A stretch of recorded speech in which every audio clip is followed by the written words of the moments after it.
پوری دنیا کی نظریں اس وقت اقوام متحدہ پر لگی ہیں۔ دنیا میں جاری تمام بڑے تنازعات پر دنیا بھر کے رہنماؤں کی وہاں مسلسل تقاریر جاری ہیں۔ پاکستانی وفد نے بھی اس اجلاس میں بھرپور شرکت کی ہے۔ پاکستان نے اس دوران کیا کیا کامیابیاں سمیٹی ہیں، یہ جانیں گے۔ ہمیں جوائن کر رہے ہیں امریکہ سے ایشیا ون کے بیورو چیف انس ملک۔ انس، بہت شکریہ پروگرام میں اپنا قیمتی وقت دینے کے لیے۔ آپ اس وقت بڑی خوبصورت جگہ پہ کھڑے ہوئے ہیں، ہمارے یہاں پہ تو رات ہوئی ہوئی ہے، وہاں پہ دن ہے۔ آپ نے بڑا قریب سے دیکھا ہے جو UN میں اجلاس ہوا ہے، آپ کس طرح دیکھتے ہیں؟ اور اس میں جو پاکستان کی تعریف ہوئی ہے، ٹرمپ صاحب نے جو تعریف کی ہے، سید عاصم منیر صاحب کی ہو یا PM شہباز شریف صاحب کی، ہاؤ ڈو یو سی دس؟ بہت بہت شکریہ سوزین فار ہیونگ می آن دا شو، اور آپ نے اس قابل سمجھا۔ دیکھیں، دو ڈفرینٹ سوال کے پہلو ہیں آپ کے۔ پہلا تو یہ کہ 80واں اجلاس جو 80th اجلاس ہے اقوام متحدہ کی جنرل اسمبلی کا، ہائی لیول ویک کا، وہ کس طرح گیا؟ میرے خیال سے نشستن گفتن برخاستن سے اس بار زیادہ تھا، کیونکہ یہ 80ویں جو ہے وہ کومیموریشن تھی اقوام متحدہ کی فارمیشن کی، جب سے اقوام متحدہ کا وجود میں عمل میں آیا ہے۔ تو اس کے تناظر کے اندر کافی زیادہ کنسٹرکٹیو باتیں کی گئیں۔ خاص طور پہ ہم نے دیکھا کہ جو سب سے زیادہ سگنیفیکنٹ تھا وہ احمد الشارع، جو کہ سیریا کے پریزیڈنٹ ہیں، نئے پریزیڈنٹ ہیں، پہلی مرتبہ وہ آئے، انہوں نے آ کے اپنا پرسپیکٹو سامنے رکھا۔ پھر ہم نے دیکھا کہ پریزیڈنٹ زیلنسکی یوکرین کے، پریزیڈنٹ ٹرمپ نے اپنی باتیں، اپنا پوائنٹ آف ویو جو ہے نقطہ نظر سامنے رکھا۔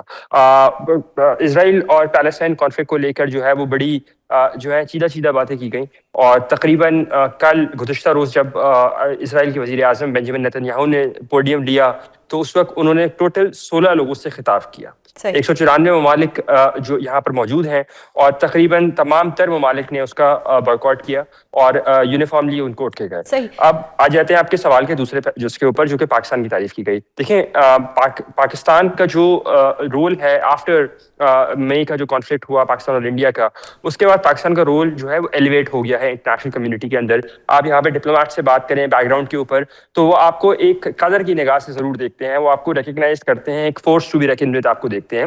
اور اسی پرسپیکٹو میں پریزیڈنٹ ٹرمپ نے فیلڈ مارشل صاحب کی بھی تعریف کی، اسی پرسپیکٹو میں اسی تناظر میں شہباز شریف صاحب کی بھی تعریف کی گئی۔ اور جو میٹنگ وائٹ ہاؤس کے اندر ہوئی 25 تاریخ کو، وہ 5 سال بعد کسی بھی پاکستان کے وزیر اعظم اور کسی بھی امریکی صدر کے درمیان میں پہلی ملاقات تھی، اس سے اور 6 سال بعد وائٹ ہاؤس کے اندر ہونے والی یہ پہلی ملاقات تھی۔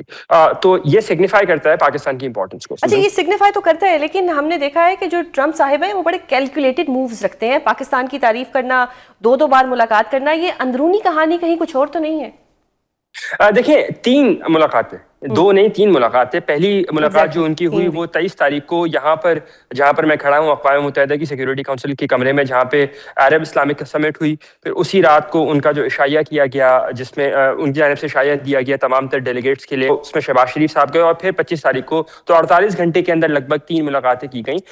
دیکھیں، اندرونی کہانی اس میں بظاہر نہیں ہے، بظاہر اس لیے نہیں کہ پہلی مرتبہ پاکستان کو بیونڈ جو کاؤنٹر ٹیررزم یا انسداد دہشت گردی کے جو اسپیکٹرم ہے اس زاویے سے ہٹ کر دیکھا جا رہا ہے۔ اس میں ٹریڈ کی بات کی جا رہی ہے، اس میں سرمایہ کاری کی بات کی جا رہی ہے، اکنامک کوآپریشن کی بات کی جا رہی ہے، ملٹی لیٹرل کوآپریشن کی بات کی جا رہی ہے، crypto, but coins, every thing is on the agenda. تو پہلی مرتبہ یہ ہو رہا ہے، اور اسی وجہ سے پاکستان کی جو اسٹیچر رینکنگ جسے ہم کہتے ہیں وہ زیادہ بڑھ گئی ہے، کیونکہ پہلے پاکستان کو صرف اور صرف افغانستان کی پریزنس سے دیکھا جاتا تھا۔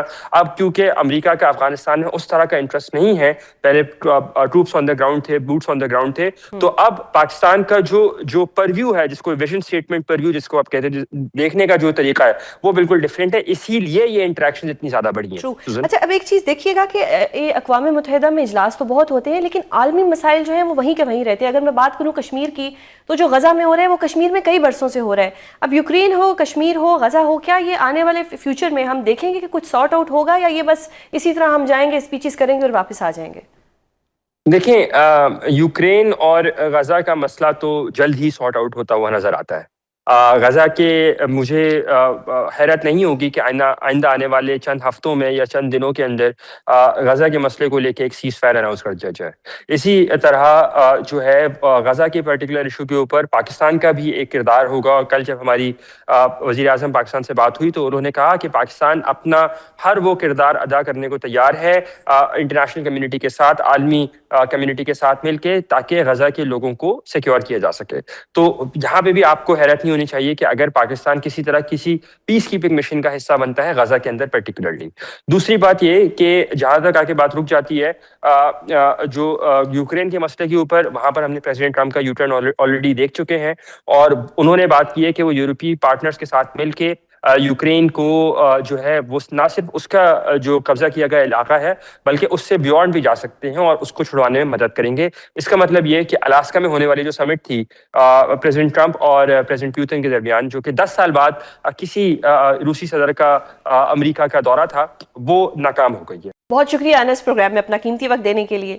ناظرین, اب بات کریں گے ایشیا کپ فائنل کی, جس میں کل پاکستان اور بھارت آمنے سامنے ہوں گے. ایشیا کپ کی تاریخ میں یہ پہلا موقع ہوگا کہ جب روایتی حریف پاکستان اور بھارت فائنل مقابلے میں ٹکرائیں گے. پاکستان کی ٹیم بھارت کے خلاف پچھلے 2 میچز میں ناکام رہی, لیکن اس کے باوجود سپر 4 مقابلوں میں سری لنکا اور بنگلہ دیش کو شکست دے کر فائنل تک رسائی حاصل کر لی ہے. اس بڑے میچ میں پاکستان کی کیا حکمت عملی ہوگی اور پچھلے 2 میچ پر قومی ٹیم کو کیا بہتر کرنا ہوگا, اس سب پر بات کریں گے. ہمارے ساتھ موجود ہیں سپورٹس ایکسپرٹ محمد وسیع. بہت شکریہ وسیع پروگرام میں اپنا قیمتی وقت دینے کے لیے. پاک بھارت ٹاکرا بڑا ہوتا ہے سب کے لیے, سب ایکسائٹڈ ہوتے ہیں, بڑا ہائی وولٹیج ہوتا ہے کیونکہ 2 میچز ہم ہار چکے ہیں, کل فائنل ہے. ہاؤ ڈو یو سی دس کہ کیا ہم یہ جیتیں گے؟ انشاءاللہ ہم جیت جائیں, لیکن اگر ہم نہیں جیتتے تو کہاں کہاں پہ آپ پرابلمز دیکھتے ہیں؟ کیونکہ 2 میچز ہم نے ہارے ہیں, آپ کو اس میں بہتر اندازہ ہوگا کہ پرابلمز کہاں آئی تھیں.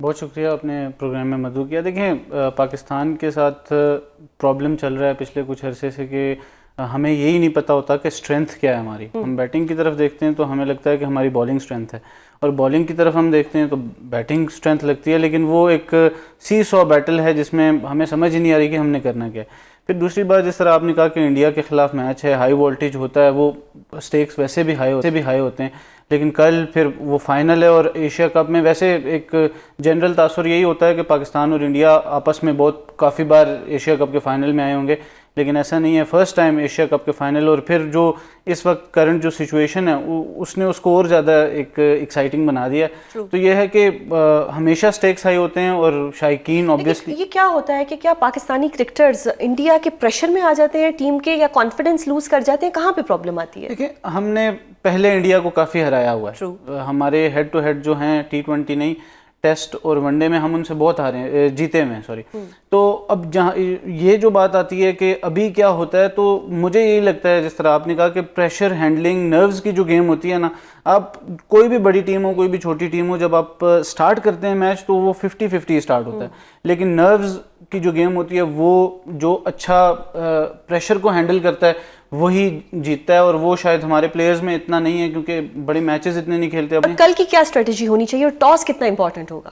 دیکھیں, ٹاس دبئی میں ہمیشہ امپورٹنٹ ہوتا ہے کیونکہ سیکنڈ ٹائم ڈیو پڑتی ہے, اور ڈیو جب پڑتی ہے تو پھر بالرز کے لیے وہ بال گرپ کرنا مشکل ہو جاتا ہے.